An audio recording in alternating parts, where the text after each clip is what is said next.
Ako si Tonyo, batang pasaway, laging gumagawa ng gulo araw-araw. Nanakaw ng candy, sinira ang ilaw. Ngayon si Santa, may message ko pero wala. Pasko na naman, malamig ang hangin, pero si Santa di man lang nagparamdam sa'kin. Tiningnan ko sa Facebook, pero ano tong nakita? Yun ang friend ako, yun ang masakit na balita.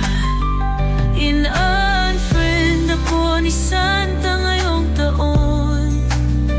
Walang gifts, walang likes, parang naglaho noon.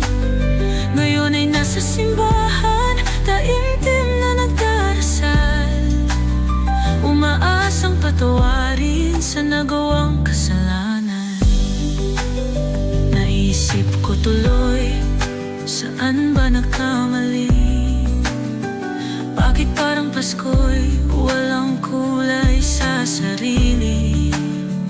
Tumulong ako sa matandang naglalakad at inayos ang parol na dati kong sinira.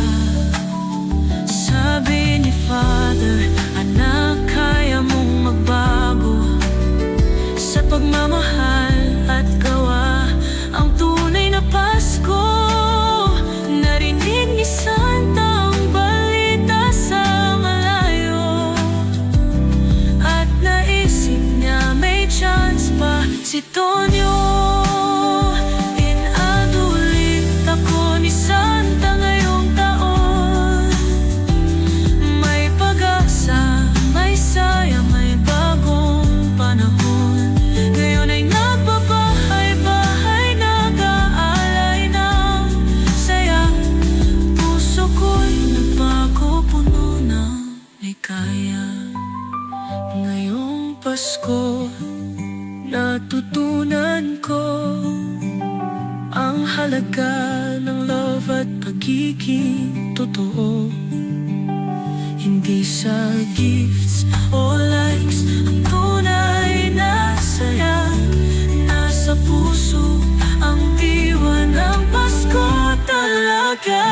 Inadulit ako ni Santa ngayong taon.